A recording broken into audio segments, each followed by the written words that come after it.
El día que mi hijo desapareció era un domingo de octubre y el patio olía a tierra mojada y a flores después de la lluvia de la noche anterior. Lo habíamos visto desde la ventana de la cocina 5 minutos antes, sentado bajo la jacaranda como siempre, jugando solo. Cuando fui a avisarle que el desayuno estaba listo, el patio estaba vacío. Ese momento, esos 5 minutos entre verlo y no verlo, es lo que regresa siempre, lo que no puedo sacar de la cabeza sin importar cuánto tiempo pase. Mi nombre es Marco. Tengo 38 años. Era maestro de primaria en una escuela del centro de Guadalajara y mi esposa Elena diseñaba joyería artesanal desde casa. Llevábamos 3 años intentando tener un hijo. 3 años de consultas con especialistas y análisis y probabilidades expresadas en porcentajes y esa montaña rusa particular de la esperanza que sube y se desploma en ciclos que te van desgastando de una manera silenciosa. Que ninguno de los dos le nombraba al otro para no hacerlo más real. Cuando encontramos la casa en Tlaquepaque, los dos supimos al mismo tiempo que era la indicada.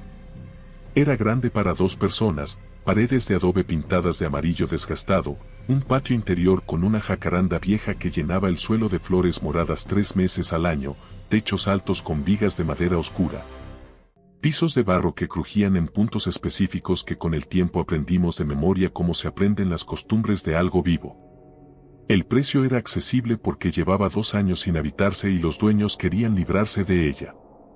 No nos dijeron por qué había estado vacía tanto tiempo. Nosotros no preguntamos porque cuando algo te gusta de verdad hay preguntas que prefieres no hacer. Sebastián llegó 14 meses después de que nos mudamos. Tenía 4 años cuando llegó a la casa por primera vez, cabello rizado y muy oscuro, ojos grandes del mismo color y una manera de moverse por los espacios nuevos con cautela medida. Como alguien que ha aprendido muy temprano que los lugares requieren ser estudiados antes de soltarse en ellos. Los primeros meses fueron de calibración lenta y cuidadosa. Él calibrando la casa y a nosotros calibrando cómo estar con él sin presionar ni abrumar ni querer acelerar algo que tenía su propio tiempo. Pero la casa le gustó desde el principio. En cómo empezó a explorar la sección por sección antes de declararse cómodo. En cómo a las 3 semanas ya corría por el pasillo central con la soltura que no había tenido los primeros días. Lo que más le gustaba era el patio. Se sentaba bajo la jacaranda y jugaba ahí solo durante horas, y a veces desde la ventana de la cocina lo escuchábamos hablar, conversaciones completas con alguien que no estaba ahí. Con esa naturalidad absoluta que tienen los niños de esa edad para habitar mundos que los adultos ya no podemos ver. ¿Con quién hablas, mijo?, le preguntó Elena una tarde sentada a su lado. Con Tomás, dijo sin levantar la vista. ¿Y quién es Tomás? Mi amigo. Vive aquí. Elena me lo contó esa noche y los dos sonreímos. Amigo imaginario. Completamente normal para un niño de 4 años. Pero Tomás no desapareció con el tiempo como desaparecen los amigos imaginarios. Siguió en las conversaciones del niño, en sus dibujos donde siempre aparecía una figura extra además de nosotros 3, en sus juegos que claramente tenían 2 participantes aunque solo se viera uno. Tomás sabía dónde estaban todas las cosas de la casa. Tomás le había enseñado un juego. Y un día el niño nos dijo que Tomás le había contado que debajo de la jacaranda había objetos enterrados de cuando él vivía ahí antes. ¿Cuándo vivía aquí Tomás?, pregunté. Hace mucho, dijo con total naturalidad. Antes de que ustedes vinieran. Antes de que nadie viniera. Esa tarde, después de que se quedó dormido, Elena y yo cavamos en el patio junto al tronco de la jacaranda. A 40 centímetros de profundidad encontramos una lata de metal oxidada. Adentro había un trapo que se deshizo al tocarlo y dentro del trapo, una canica de vidrio azul, un botón grande de nácar, una estampita religiosa tan antigua que la imagen era apenas distinguible. Y una figurita pequeña de barro con forma de animal.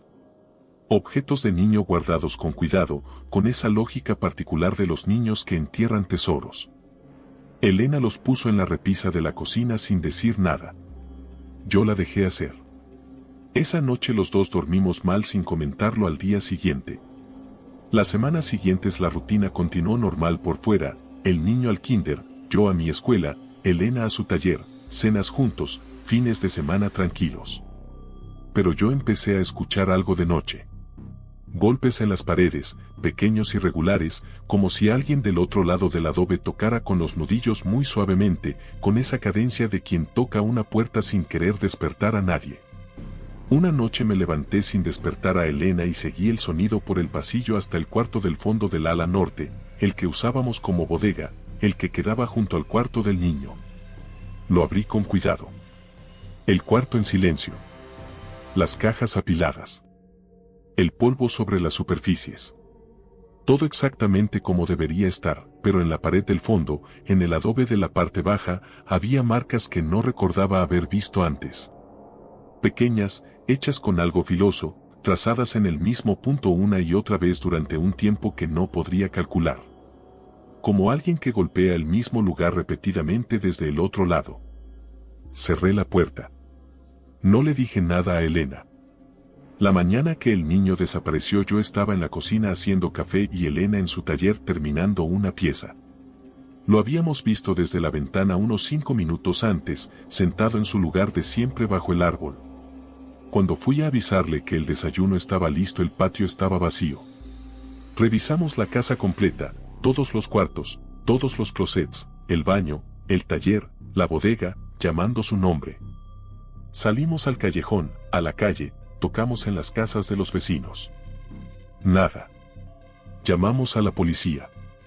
Los días que siguieron son los que menos puedo describir con detalle porque recordarlos todavía duele de una manera que no tiene nombre preciso.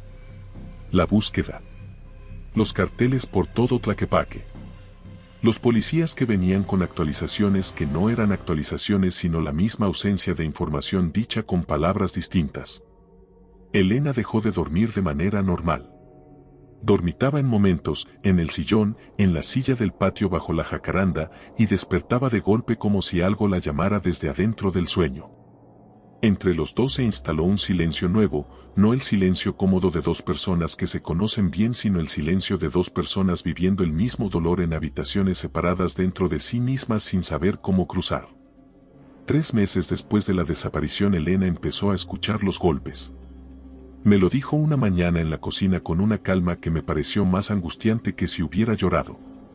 Los escuchaba desde hacía semanas, venían de las paredes, tenían un ritmo, eran pequeños y regulares.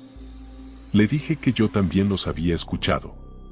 Antes de que el niño desapareciera. Me miró de una manera que no supe leer completamente. Empezó a pasar horas en el patio sentada bajo la jacaranda con las palmas de las manos planas sobre la tierra, como si escuchara algo que venía de abajo. Una noche, 5 meses después de la desaparición, Elena me despertó a las 3 de la mañana. Marco, me dijo.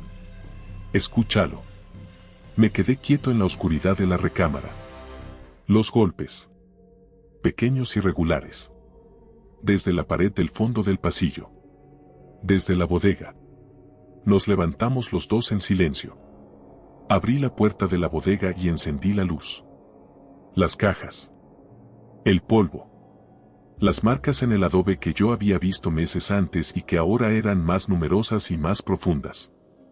Elena fue directo a la esquina más alejada y empezó a mover cajas con una certeza que yo no entendí hasta que vi lo que había debajo. Una sección del piso que sonaba hueco cuando la golpeabas. Un contorno rectangular en el adobe, apenas perceptible, como si en algún momento hubiera existido ahí una trampilla que daba acceso a un espacio debajo. Elena se arrodilló y golpeó con las palmas de las manos. Del otro lado, muy suave, muy pequeño, llegó un golpe de respuesta. Lo que encontramos debajo de ese piso fue a Sebastián. Deshidratado, asustado, pero vivo. En un espacio pequeño excavado bajo la casa que no aparecía en ningún plano y que nadie sabía que existía. A su lado, sus carritos y sus figuras de plástico, como si alguien los hubiera bajado para que no estuviera solo. Y en su mano, apretada contra el pecho, la canica de vidrio azul. La misma que habíamos encontrado en la lata bajo la jacaranda. Nunca pudimos explicar cómo había llegado ahí. Nunca explicaron cómo había sobrevivido 5 meses en ese espacio. Había filtración de agua limpia, dijeron los técnicos. Había algo que podía comer aunque no supieron identificar bien qué.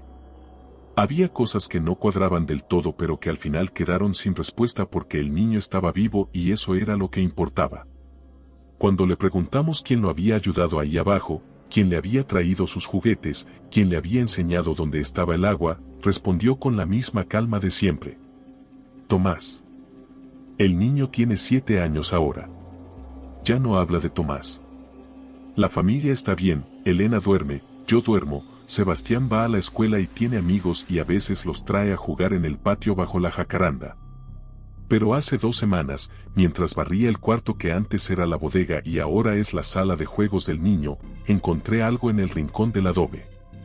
Marcas nuevas. Frescas. En el mismo lugar de siempre. Se las mostré a Elena esa noche. Los dos nos quedamos callados un momento largo. Luego me preguntó si había pensado en mudarnos. Le dije que sí, que lo había pensado. Los dos miramos por la ventana hacia el patio. La jacaranda estaba llena de flores moradas esa semana, el suelo completamente cubierto. No dijimos nada más. Y los dos supimos, sin tener que decirlo, que no nos íbamos a ir. Hay una cosa más que no he contado.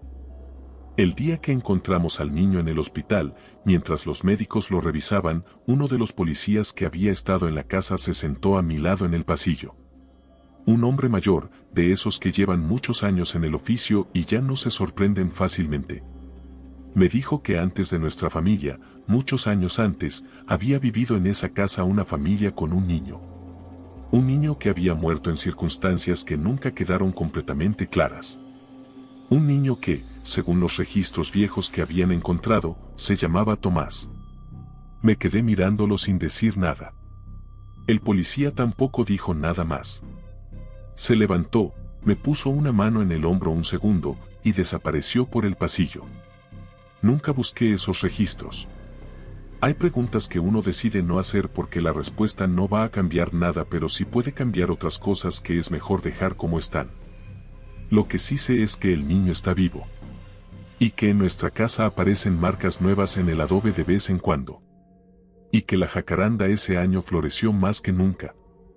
Conocí a Valeria en el peor momento de mi vida. Acababa de enterrar a mi madre. 43 días después de que el médico nos dijera que el cáncer ya no tenía solución, la enterré en el Panteón Municipal de Jalapa con mi tía Carmen llorando a mi lado y yo sin poder sacar ni una sola lágrima. No sé por qué no lloré ese día. Supongo que algo se me había apagado por dentro, algo que llevaba meses extinguiéndose poco a poco, cada vez que entraba al cuarto de mi madre y la veía más pequeña, más delgada, más ajena a ella misma. Como si el cuerpo que estaba en esa cama ya no fuera ella sino algo que ella había dejado atrás mientras se iba yendo de otra manera, por un camino que yo no podía ver ni seguir. Mi nombre es Rodrigo. Tengo 29 años. Trabajaba de cocinero en un restaurante del centro de Jalapa, un trabajo normal, una renta que alcanzaba. Una vida que cabía en un cuarto y en una rutina y en las llamadas de los domingos con mi madre que vivía sola desde que mi padre nos dejó cuando yo tenía 11 años. Cuando ella se enfermó todo lo demás dejó de importar. Me ausenté del trabajo, primero con permiso y después sin él. Los últimos 2 meses prácticamente vivía en el hospital, durmiendo en sillas, comiendo lo que hubiera en la cafetería, aprendiendo a leer los monitores como si entender los números fuera a cambiar algo. 3 semanas después del funeral mi jefe me llamó a su oficina y me dijo que lo sentía mucho pero que el negocio era el negocio y que llevaba demasiadas ausencias. Me fui a la calle con una semana de liquidación, sin trabajo, sin plan, con esa sensación que conoce cualquiera que haya perdido a alguien así. Esa sensación de que el mundo siguió girando sin avisarte y tú te quedaste parado en un punto mientras todo lo demás continuó. Fue mi amigo Damián quien me dijo que me fuera al puerto. Llégate a Veracruz, me dijo una noche que me encontró sentado en mi cuarto con las luces apagadas mirando la pared. Quédate en casa de mi primo, sal a caminar, come mariscos, mira el mar. No tienes nada que perder, Rodrigo. Ahorita mismo no tienes absolutamente nada que perder. Y tenía razón. Llegué a Veracruz un martes por la tarde en el autobús de las 3 y el calor húmedo y salado me cayó encima en cuanto puse un pie en la terminal, ese calor que te pega en la cara como una toalla mojada y caliente. Pero no me molestó. Después de meses en hospitales con aire acondicionado y olor a desinfectante y ese silencio particular de los lugares donde la gente está muriendo, el calor del puerto se sentía como algo vivo, como un recordatorio de que afuera el mundo seguía teniendo temperatura y sabor y peso. El primo de Damián se llamaba Toño, era un hombre chaparro de 40 y tantos con bigote y una manera de moverse lenta que daba la impresión de que llevaba toda la vida sin apurarse por nada. Me rentó un cuarto pequeño con ventilador de techo y una ventana que daba a un callejón donde los gatos peleaban de madrugada. Me cobraba poco y no hacía preguntas. Era exactamente la persona que uno necesita cuando no tiene ganas de explicar nada a nadie. Los primeros días no hice nada que valiera la pena contar. Caminaba por el malecón en las mañanas con los audífonos puestos pero sin música, solo para que nadie me hablara. Compraba algo en algún puesto, una torta de camarón, un caldo, regresaba al cuarto, me acostaba, miraba el techo girar con el ventilador. A veces intentaba dormir y no podía porque en cuanto cerraba los ojos aparecían imágenes del hospital, del último día, de la cara de mi madre cuando ya no me reconocía. Fue en el malecón donde la vi por primera vez. Era como las 6 de la tarde del cuarto día, el sol estaba bajando sobre el golfo y el cielo tenía ese naranja oscuro que solo tiene Veracruz al atardecer. Ese color que se va mezclando con el gris del agua hasta que ya no sabes dónde termina uno y empieza el otro. Había poca gente a esa hora. Ella estaba sentada en uno de los bordos de concreto con los pies colgando hacia el agua, el cabello oscuro y largo completamente mojado pegado a su espalda como si acabara de salir del mar, leyendo un libro viejo con una concentración que me pareció casi absurda para alguien sentado a la orilla con la brisa golpeándole la cara y las olas rompiendo justo abajo. No me detuve. Pero algo en su manera de estar ahí, quieta y sola y completamente en su lugar, como si ese bordo de concreto frente al golfo fuera exactamente donde debía estar y ella lo supiera con una certeza que yo envidiaba, me quedó en la cabeza esa noche. Al día siguiente estaba en el mismo lugar a la misma hora. Y al otro también. El cuarto día me senté a 2 metros de ella sin decir nada, mirando el mar. Pero algo en ese momento se asentó, como si el simple hecho de estar cerca de alguien que también prefería el silencio del mar al ruido de la gente me hiciera sentir un poco menos como si estuviera flotando. ¿Qué estás leyendo?, le pregunté después de un rato, sin voltear. Ella tardó un momento. Algo que no vas a conocer, dijo. Su voz era tranquila, no fría, solo honesta, como alguien que está acostumbrado a decir exactamente lo que piensa sin adornos. Me llamo Rodrigo. Valeria, dijo. Y eso fue todo ese día. Pero volví al siguiente. Y ella estaba ahí. Y poco a poco, de una manera que todavía no sé describir del todo, empezamos a hablar. Primero del mar. Después de la ciudad, de los barrios, de la comida. Después de cosas más verdaderas. Ella me preguntó por qué estaba en Veracruz si era obvio que no era de ahí y le conté de mi madre, sin detalles, solo lo esencial.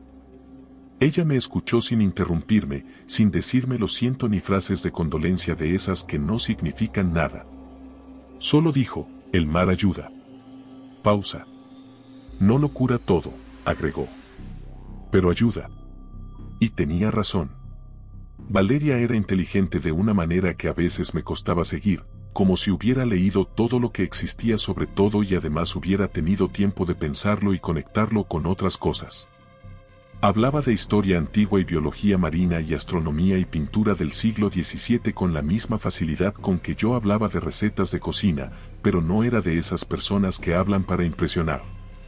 Era simplemente así, como si tuviera capas y capas de conocimiento acumulado de las que a veces se le escapaba algo sin querer. ¿De dónde eres?, le pregunté una tarde. De aquí y de ningún lado, dijo. Y cambió el tema.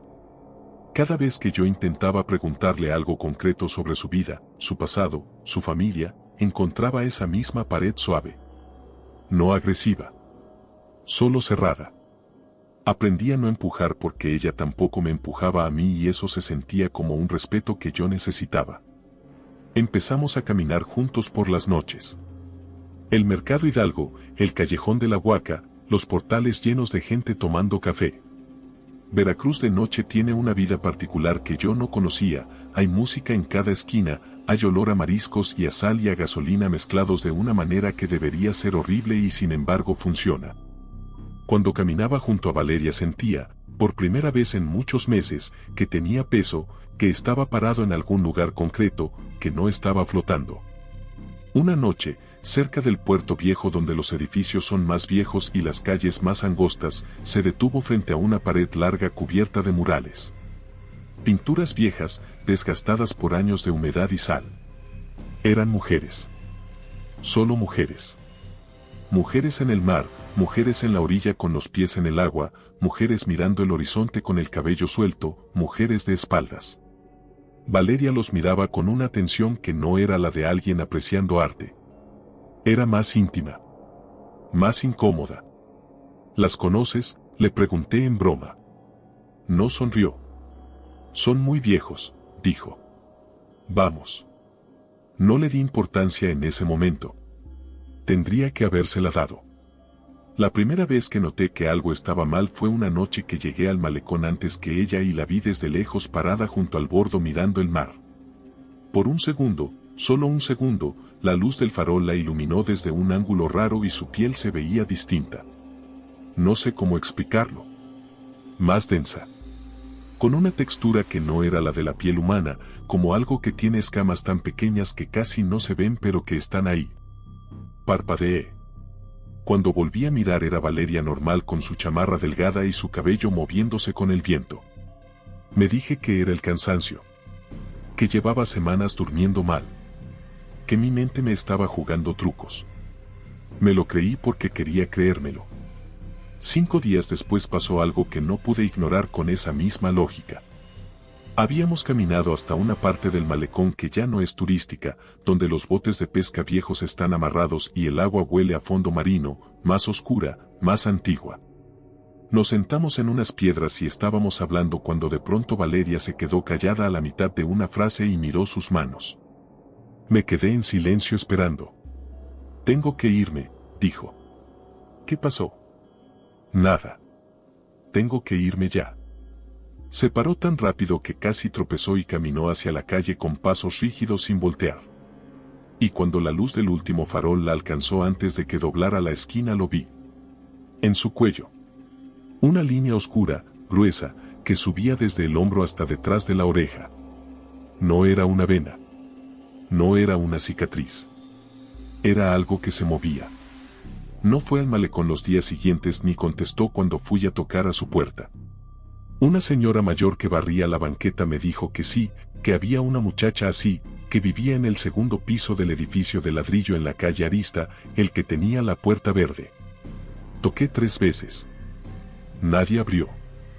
Pero escuché algo del otro lado, un sonido como agua moviéndose, no como una llave abierta sino como algo grande moviéndose dentro de un espacio pequeño.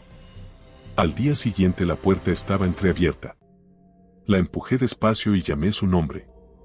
El departamento estaba oscuro y olía a mar, pero no el olor normal del puerto, era algo más profundo y más antiguo, como el olor de las partes del océano donde no llega la luz, donde viven cosas que nadie ha visto. Vi la ropa en el piso. Su chamarra. Su blusa. Y en el centro de la sala, en el suelo, había algo. Mi cerebro hacía algo que hace cuando ve lo que no puede procesar, lo dividía en partes pequeñas y miraba cada parte por separado para no tener que aceptar el conjunto. Algo grande y húmedo y oscuro con texturas que cambiaban según el ángulo de la poca luz que entraba por las ventanas cerradas. Partes que parecían escamas. Partes que parecían cartílago. Y en el centro de esa cosa, entre lo que podrían ser brazos o podría ser otra cosa completamente, estaba enredado el vestido de Valeria. Entonces la cosa giró lo que debería ser su cabeza hacia mí. Y los ojos eran los ojos de Valeria. No recuerdo cómo salí. No recuerdo las escaleras ni la calle ni los primeros minutos después. Solo recuerdo estar en el malecón con las rodillas raspadas y el corazón golpeándome tan fuerte que me dolía en los hombros y en las manos. El sol se fue. Salieron las estrellas. El mar seguía igual que siempre. Ella llegó cuando el cielo ya estaba oscuro y se sentó a mi lado sin decir nada por un momento. Rodrigo, dijo. No respondí. Sé lo que viste. Las olas rompían abajo, suave y constante. Necesito que me dejes explicarte, dijo. Porque me importas. Y porque si no entiendes lo que soy, vas a vivir con un miedo que no mereces. Me explicó. Tardé mucho en procesar lo que me decía, en ordenarlo, en aceptar que lo estaba escuchando de verdad. Hablaba con calma, sin dramatismo, como alguien que lleva mucho tiempo cargando una verdad y ya aprendió a decirla sin que le tiemble la voz. Su biología era diferente, eso fue lo que dijo. Que llevaba más tiempo viva de lo que yo podía imaginar. Que cada cierto número de años, muchos años, su cuerpo atravesaba un proceso de transformación que le permitía seguir siendo lo que era. Que para completar ese proceso necesitaba ciertas condiciones. Que había pasado por ese proceso muchas veces, en muchos lugares, a lo largo de mucho tiempo. ¿Cuánto tiempo?, pregunté. Me dijo un número. No voy a repetirlo aquí porque dicho así parece mentira. Pero me lo dijo. Y yo, dije. ¿Por qué yo? Valeria miró el mar. No lo planeé de esta manera, dijo al fin. O si lo planeé pero no esperaba esto. ¿Qué es esto? ¿Qué me importas? Que es la primera vez en mucho tiempo que algo me importa de verdad. Le pregunté si eso cambiaba algo en lo que ella era.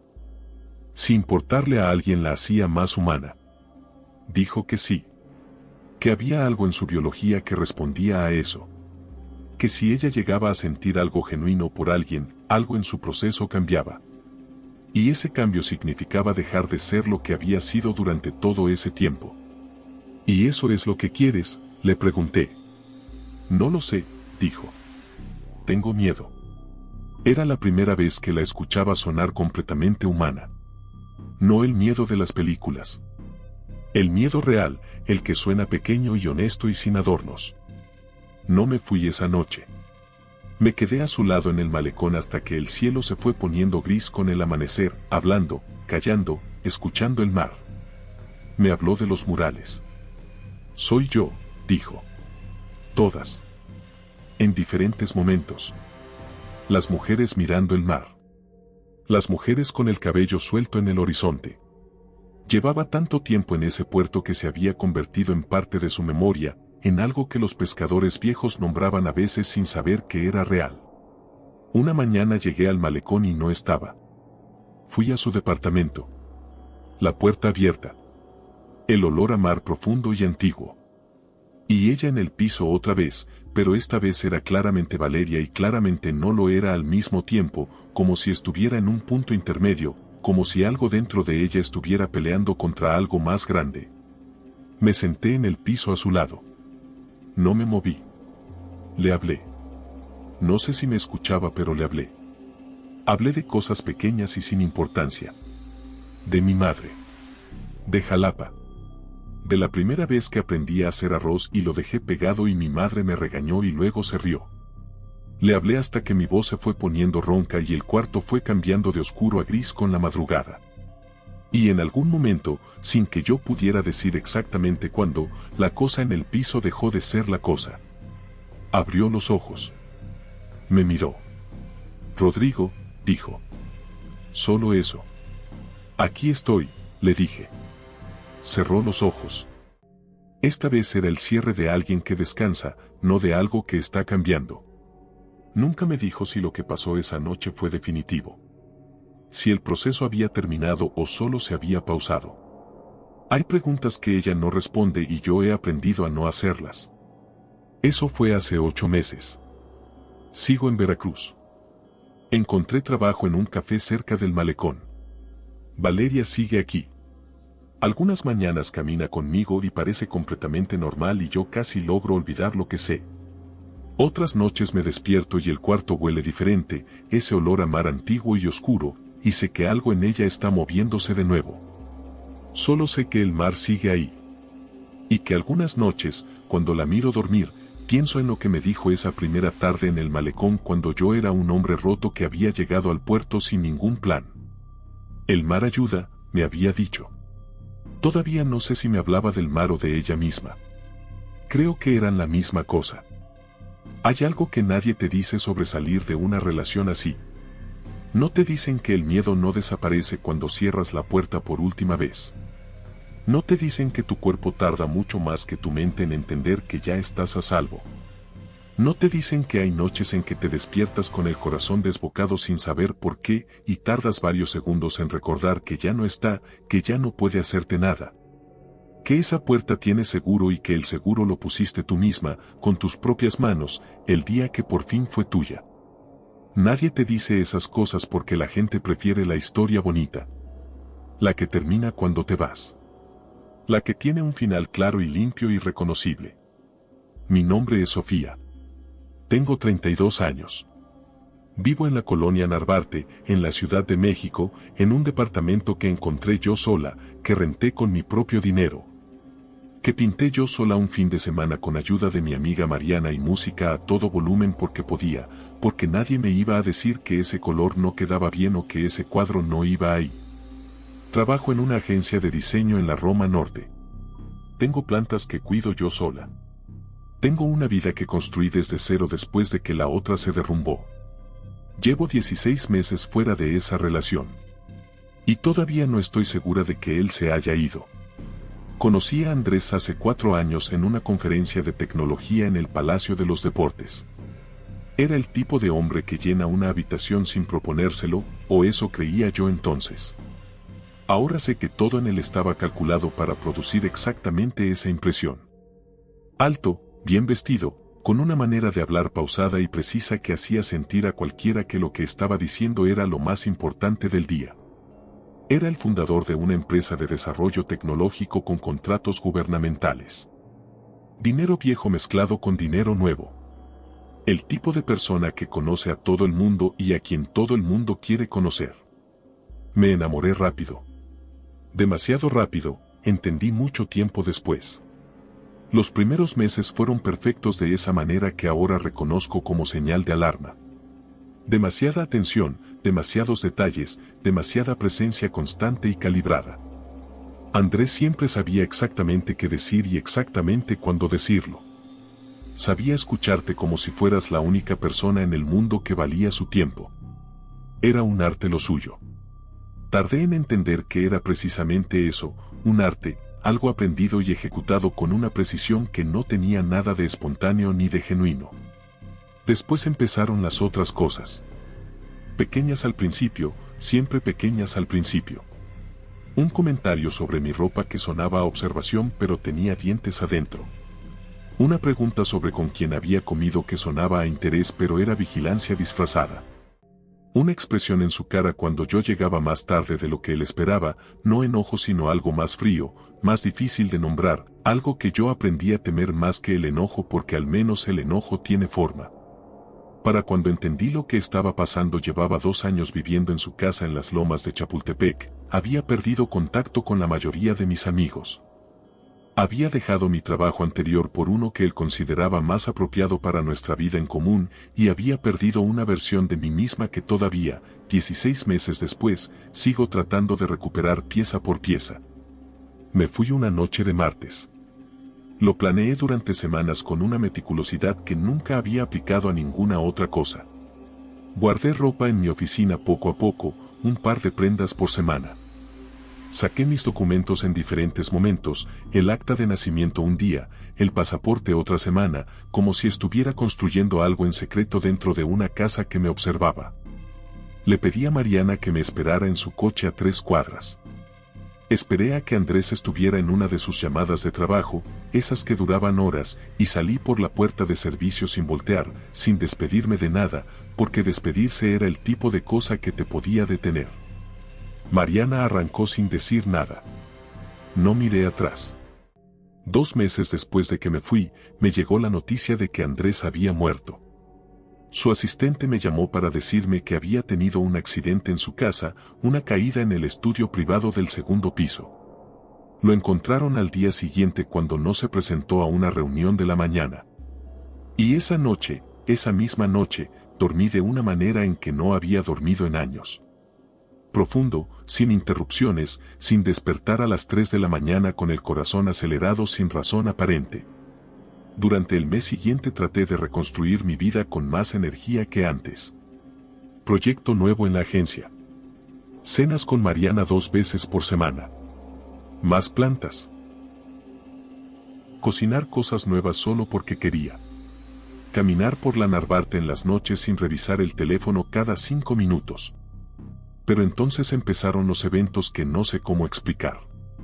El primer lunes, 3 semanas después de la noticia, salí de mi cuarto y fui directo a la cocina a hacer café como hago cada mañana sin excepción, y la cafetera ya estaba encendida. El agua caliente. La luz roja parpadeando como si alguien la hubiera encendido 15 minutos antes. No la había encendido yo. Estaba completamente segura. Me dije que lo había hecho dormida, que el estrés me estaba afectando la memoria. 3 días después llegué del trabajo y encontré la ventana de la sala abierta. La ventana que nunca abro porque el marco tiene una imperfección que hace que cuando entra el viento golpetee contra la pared y el olor del callejón no es agradable. Revisé el departamento completo. No faltaba nada. Las cerraduras no estaban forzadas. Le conté a Mariana. Sofía, me dijo con ese tono cuidadoso que usa cuando quiere decirme algo sin que suene a crítica, llevas meses bajo presión, es normal que la mente juegue trucos. Intenté creerle. La tercera vez ya no pude. Era una noche de martes, estaba en mi cuarto trabajando con los audífonos puestos y escuché algo que me hizo quitármelos de un jalón. Pasos. No un ruido fuerte, al contrario, era el sonido de alguien esforzándose activamente por no hacer ruido. Ese crujido específico del piso de madera vieja cuando alguien lo camina con cuidado, poniendo el pie despacio, distribuyendo el peso para minimizar el sonido. Como alguien que conoce ese piso. Que sabe exactamente dónde cruje y dónde no. Los pasos se detuvieron del otro lado de mi puerta. Me levanté de la silla tan despacio que apenas me moví. Tomé el teléfono. Caminé hasta la puerta sin hacer ruido. La abrí de golpe. El pasillo vacío. La sala oscura y en silencio. La puerta de entrada con el seguro puesto tal como lo había dejado. Me quedé parada en el umbral con el corazón golpeándome el pecho de esa manera que duele físicamente, en el esternón, en la garganta, en las manos. Esa noche dormí con todas las luces encendidas. Empecé a anotar todo en una libreta.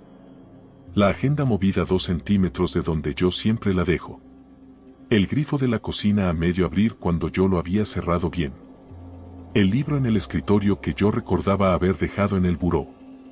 Objetos pequeños fuera de su lugar, incidentes que por separado tienen explicación fácil pero que juntos, en una lista de 3 semanas, forman un patrón que no tiene explicación fácil.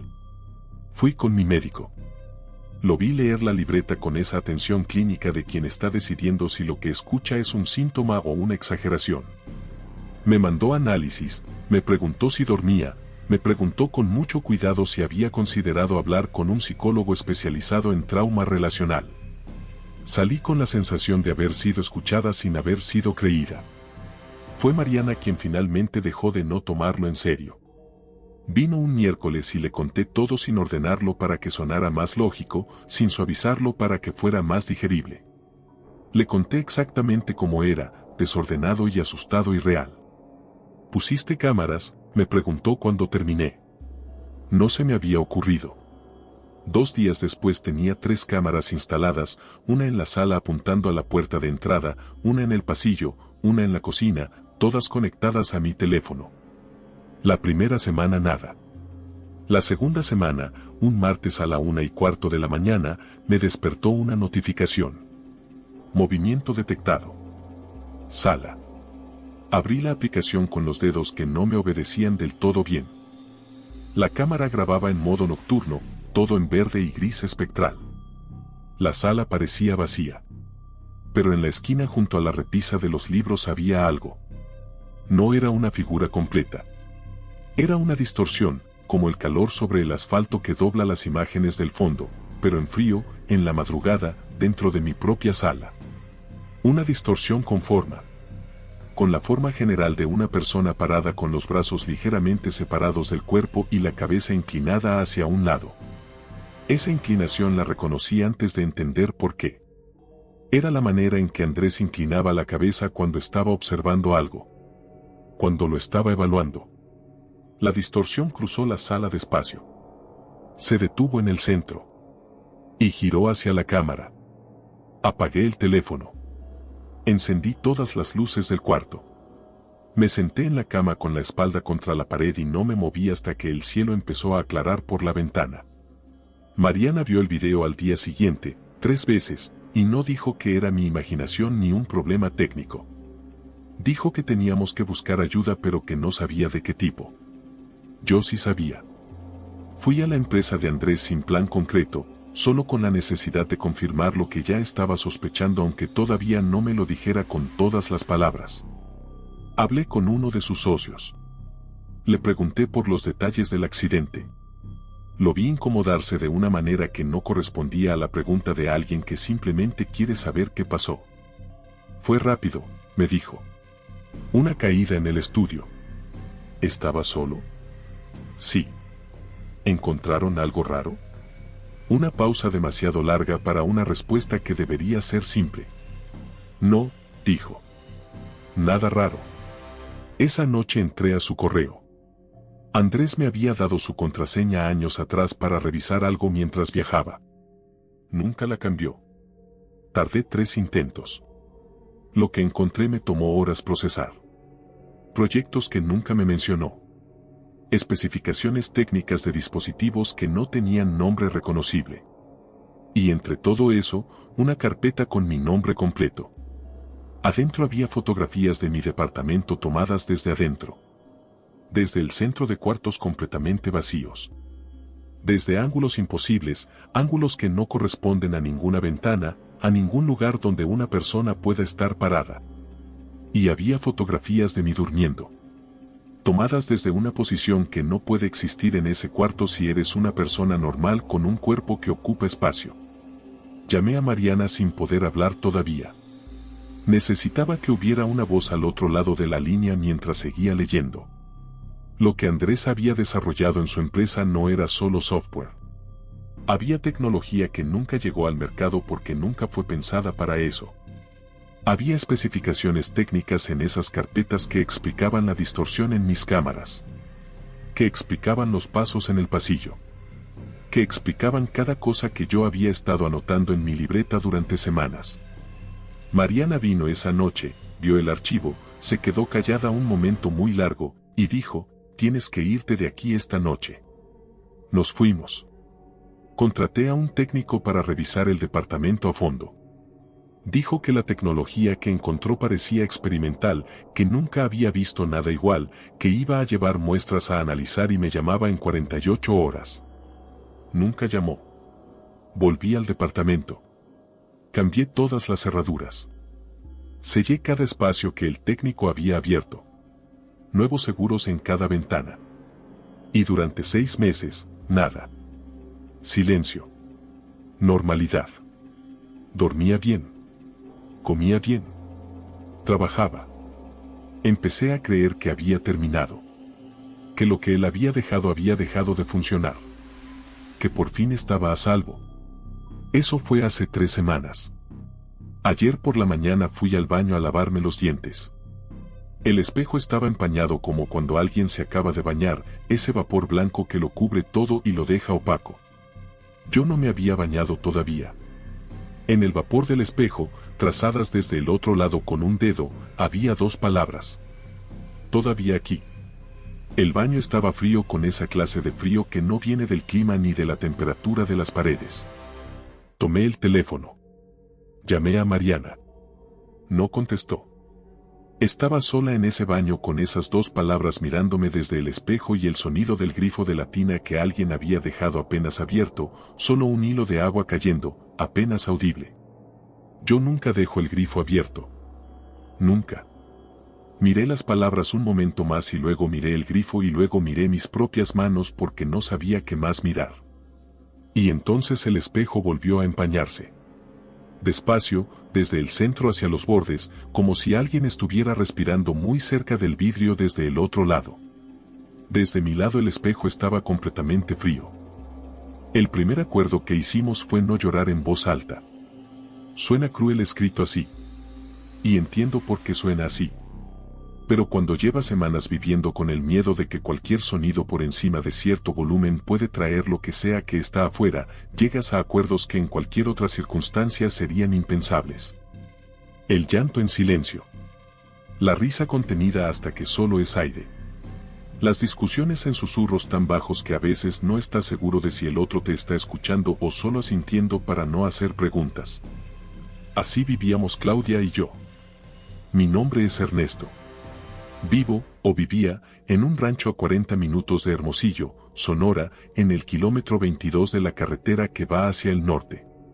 Un terreno que heredé de mi padre con una casa de bloque y lámina, varias hectáreas de tierra que cultivábamos a medias con los Verdugo, vecinos de hace generaciones cuya casa quedaba a 2 kilómetros de la nuestra. Campo abierto, cielo enorme, noches que en otro tiempo me parecían lo más tranquilo del mundo. Claudia llegó a mi vida hace 4 años cuando yo tenía 32. Llegó de Hermosillo, de una familia de maestros, con 2 maletas y una caja de libros y una manera de ver las cosas que me hacía ver todo diferente cuando estaba con ella. Nos casamos al año y medio. Nos instalamos en el rancho porque era lo que había y porque a ella no le importó la distancia a la ciudad siempre que hubiera internet decente y silencio para leer en las noches. Hubo silencio. Mucho. Más del que ninguno de los dos pidió. Lo primero que llegó fue el sonido. Un miércoles de agosto, tarde en la noche, algo en el campo que rodeaba la casa hizo un ruido que hizo que los dos nos sentáramos en la cama al mismo tiempo sin que ninguno dijera nada. No fue un ruido de animal conocido. Aquí en Sonora uno aprende desde chico cómo suenan los coyotes, las víboras de cascabel moviéndose en la maleza, el viento en los mezquites, el ganado de los Verdugo a lo lejos. Este no era ninguno de esos sonidos. Era algo entre un chirrido y un golpe seco y algo más que no cuadraba con nada. ¿Qué fue eso?, susurró Claudia. No sé, dije. Esperamos. Silencio. Al cabo de un rato nos volvimos a acostar y nos dijimos que había sido algún animal. Un puma tal vez, que a veces bajaban de la sierra. 3 noches después volvió el sonido. Esta vez más cerca. Y esa vez, cuando fui a asombrarme por la ventana con la linterna, vi algo en el borde del campo que no supe qué era.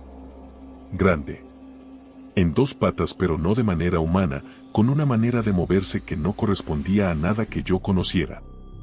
La linterna no alcanzó bien a iluminarlo. Lo que pude ver fue suficiente para que no durmiera el resto de la noche. No le dije a Claudia lo que vi. Le dije que no había visto nada. Al día siguiente fui a ver a don Refugio Verdugo, el padre de los Verdugo, un hombre de 70 y tantos años que había nacido en esas tierras y que sabía del campo y de lo que había en él mejor que nadie. Le describí el sonido. Me miró sin sorpresa. Cuando llegó tu mujer, me preguntó. 4 años, dije. ¿Está embarazada? Me quedé callado. Claudia tenía 5 meses de embarazo. Don Refugio me dijo que no saliera de noche. Que pusiera sal en los umbrales. Que no respondiera ningún sonido desde afuera, ninguno, sin importar lo que pareciera. Que si algo llamaba por su nombre desde afuera de la casa no abriera, sin importar la voz que usara. Le pregunté qué era lo que andaba afuera. Me dijo que no sabía el nombre exacto. Que su padre le había llamado de una manera y su abuelo de otra y que el nombre no importaba tanto como entender que había cosas en ese campo que llevaban mucho tiempo ahí, antes de que hubiera casas. Antes de que hubiera carreteras, y que no les gustaba el ruido de los vivos. Volví a la casa y le conté todo a Claudia. Se quedó callada un momento. Luego puso la mano sobre su vientre. ¿Qué hacemos?, preguntó. Lo que nos dijo don Refugio, dije. Y nos quedamos. Esa semana aprendimos a vivir diferente. No fue una decisión única y clara. Fue una acumulación de ajustes pequeños que se fueron instalando solos. Dejar de poner música en la cocina mientras cocinábamos. Caminar con más cuidado sobre los tablones de madera del pasillo que crujían. Hablar sin alzar la voz incluso en los momentos en que hubiera querido hacerlo. Claudia empezó a leer en silencio en lugar de leer en voz alta como lo hacía a veces cuando le gustaba mucho un párrafo. Yo dejé de silbar cuando trabajaba en el campo. Cosas pequeñas. Costumbres que se vuelven segunda naturaleza más rápido de lo que uno espera cuando el miedo las respalda. Claudia no se quejaba. Eso era lo que más me costaba. Yo hubiera entendido que se quejara, que dijera que esto era demasiado, que el embarazo era suficiente sin sumarle el miedo constante a hacer ruido en tu propia casa. Pero no lo hizo. Se adaptó con una practicidad que a veces me parecía más valiente que cualquier otra cosa que yo hubiera visto. Una tarde, sentados en la mesa de la cocina, me preguntó si creía que la cosa podía entrar a la casa. Le dije que don Refugio había dicho que no. Que mientras los umbrales tuvieran sal y las ventanas estuvieran cerradas antes de oscurecer la casa era segura. ¿Y tú le crees a don Refugio?, preguntó. Sí, dije. Me miró durante un momento. Yo también, dijo. Pero me gustaría creerle más. Fue la cosa más honesta que dijo sobre todo aquello. Y fue suficiente. Los Verdugo empezaron a venir más seguido. No sé si don Refugio les dijo algo o si lo notaron solos, pero sus hijos mayores, Rodrigo y Héctor, aparecían de vez en cuando con el pretexto de revisar el lindero del terreno o de devolver alguna herramienta prestada. Se quedaban un rato. Hablaban poco y en voz baja como si también ellos hubieran aprendido esa costumbre. Y cuando se iban yo sentía que algo en la casa se destensaba un poco, como si la presencia de más personas pusiera algún tipo de barrera invisible. Una noche Rodrigo Verdugo se quedó hasta tarde ayudándome a reparar el generador que había fallado. Cuando terminamos y él estaba por irse me preguntó en voz muy baja, como si no quisiera que nadie más escuchara aunque no había nadie más que Claudia dormida adentro, si sabía cuánto tiempo llevaban esas cosas en el campo. Le dije que no. Me dijo que su bisabuelo había escrito algo al respecto en un cuaderno que la familia todavía tenía. Que según ese cuaderno las cosas del campo, él las llamaba así, las cosas, no les gustaban los sonidos de los bebés pero tampoco querían hacerles daño directamente. Que lo que las inquietaba era algo en la frecuencia del llanto de los recién nacidos, algo que los activaba, que los ponía en movimiento. Le pregunté si sabía de algún caso en que hubieran hecho daño a alguien. Rodrigo se quedó callado un momento. Mi bisabuelo escribió que sí, dijo. Pero que en todos los casos la gente había cometido un error. Habían respondido desde afuera. Habían abierto sin preguntar. Habían salido a ver. Le pregunté qué había pasado con esa gente. Solo dijo que no habían escrito más en el cuaderno después de eso. Se fue. Y yo me quedé parado en la entrada de la casa mirando el campo oscuro durante un rato antes de entrar y cerrar con doble seguro. Los días que siguieron los viví con esa información de fondo, como música que no puedes dejar de escuchar aunque intentes ignorarla. Que respondieran. Que abrieran. Que salieran.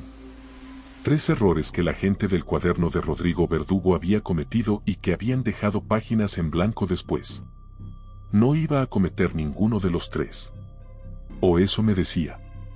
La noche del 17 de septiembre fue la más larga.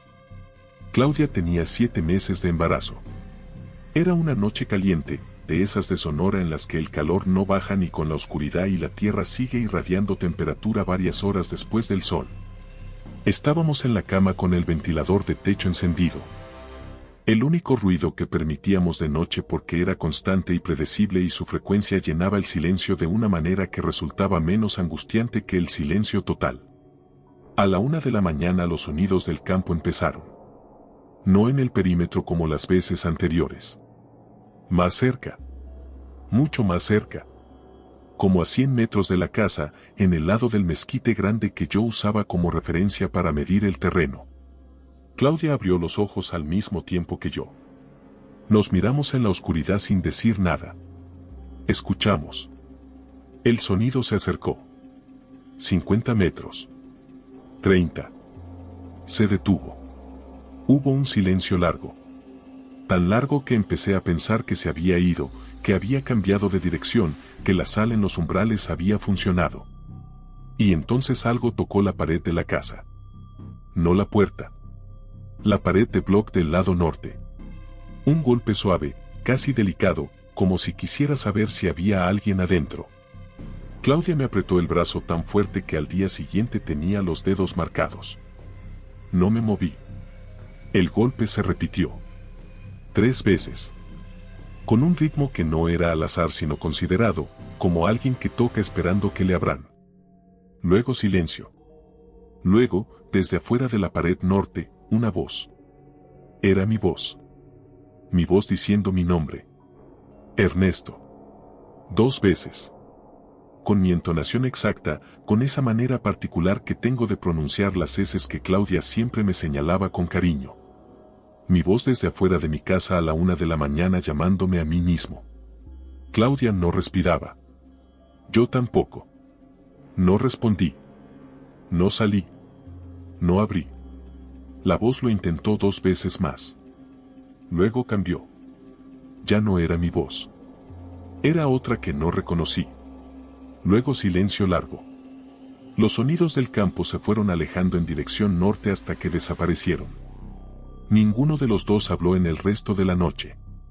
Al amanecer Claudia dijo una sola cosa. «¿Nos vamos?», dijo. «Sí», dije. Y eso fue todo. Sin discusión. Sin deliberar. Como si la decisión ya hubiera estado tomada antes de que la dijera. Pasamos 2 semanas más en la casa empacando lo necesario. No podíamos salir de golpe sin un plan porque el rancho era el sustento y había cosas que arreglar con los Verdugo antes de irnos. Esas 2 semanas las vivimos en un estado de tensión constante que los dos manejábamos de maneras diferentes. Claudia se volvió metódica, organizando, empacando, haciendo listas.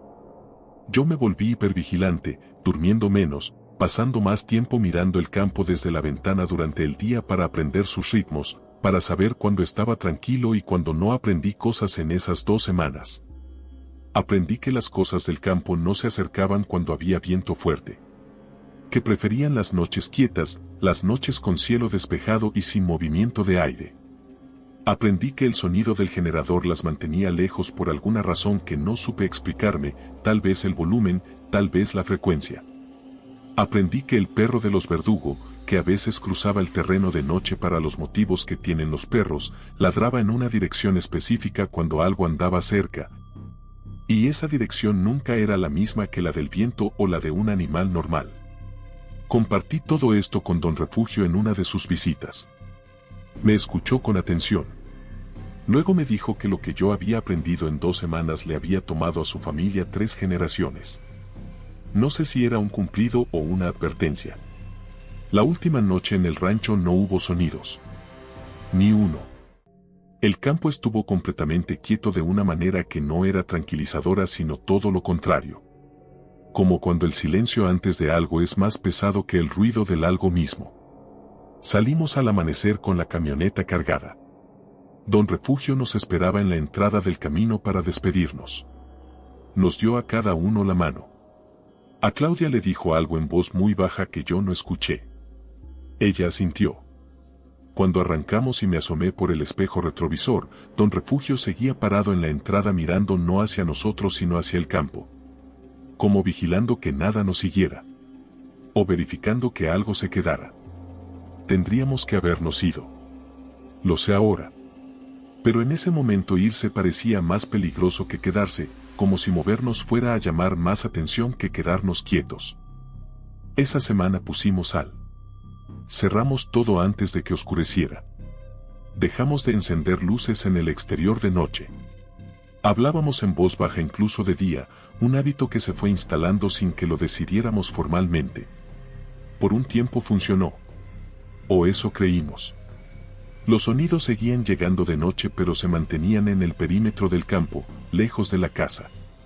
Claudia dormía con los audífonos puestos, música suave, para no escucharlos. Yo dormía con un sueño tan ligero que cualquier variación en el silencio me despertaba de inmediato. Fue una noche de octubre cuando las cosas cambiaron. Yo había salido al amanecer muy temprano a revisar el sistema de riego del extremo norte del terreno, algo que necesitaba arreglarse antes de las lluvias. Había dejado a Claudia dormida. Le dejé una nota en la cocina.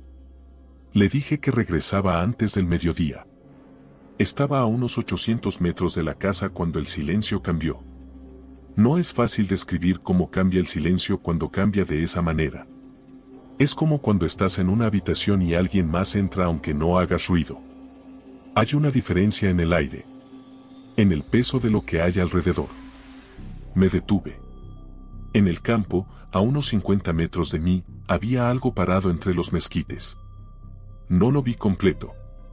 La luz del amanecer estaba en ese punto intermedio donde todo tiene sombra alargada y los contornos no son claros. Vi suficiente para saber que era grande, que estaba en dos patas y que estaba completamente quieto, mirando hacia la casa. No hacia mí. Hacia la casa. Empecé a caminar de regreso. Despacio primero, para no hacer ruido. Luego más rápido cuando la distancia entre la cosa y yo seguía igual, pero la cosa seguía mirando hacia donde estaba Claudia. Entré a la casa por la puerta trasera. Claudia estaba en la cocina con el café en la mano mirando por la ventana hacia el campo norte con una expresión que me hizo el estómago frío. ¿Lo ves?, me preguntó en voz muy baja sin voltear. Sí, dije. Lleva ahí desde que te fuiste.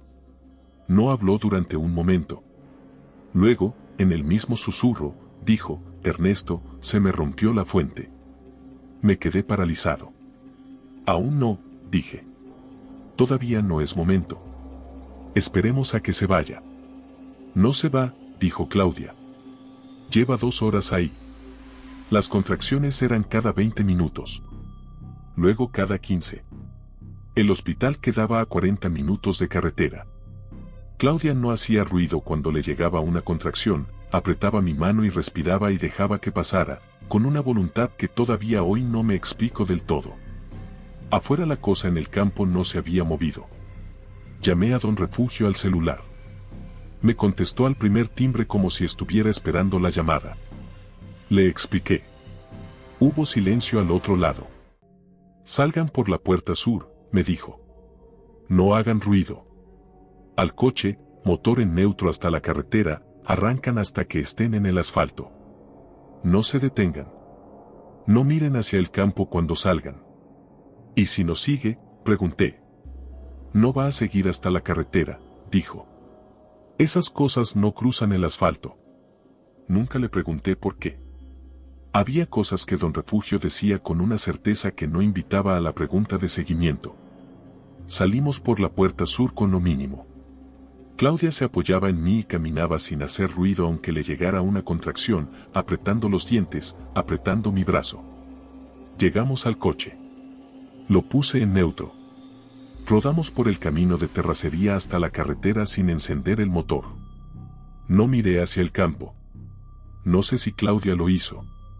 Nunca se lo pregunté y ella nunca lo mencionó. Cuando las llantas tocaron el asfalto encendí el motor y aceleré. Nuestra hija nació 3 horas después en el Hospital General de Hermosillo. 4 kilos con 200 gramos. Perfectamente sana. El médico dijo que el trabajo de parto había sido inusualmente silencioso para ser el primero. Claudia lo miró y dijo que había tenido práctica. No volvimos al rancho esa noche ni las siguientes. Nos quedamos con la familia de Claudia en Hermosillo durante 2 semanas. Luego rentamos un departamento en la ciudad. El rancho sigue ahí.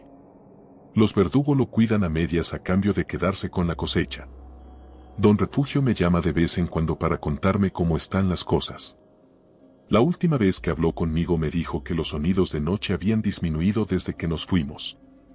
Que lo que quiera que hubiera estado rondando la casa parecía haberse calmado. Le pregunté si creía que podríamos volver algún día. Hubo una pausa. Dijo que sí. Que probablemente sí. Que esas cosas tienen paciencia pero no son eternas. Pero que esperara. Que no me apurara. Que esperara a que la niña creciera un poco. Me quedé pensando en eso después de que colgamos. No sé exactamente qué quiso decir. Nuestra hija tiene 8 meses ahora. Se llama Sofía. Duerme en su cuna con una facilidad que nos asombra, quieta y profunda, como alguien que sabe que está segura. A veces en la noche me despierto y me quedo escuchando el silencio del departamento. Y pienso en ese campo. Y en lo que Don Refugio dijo sobre la paciencia. Y espero que tenga razón en lo de que no son eternas. porque Sofía va a crecer. Y algún día va a querer conocer el rancho de su abuelo. Y yo todavía no sé qué le voy a decir cuando me pregunte por qué nunca la llevamos.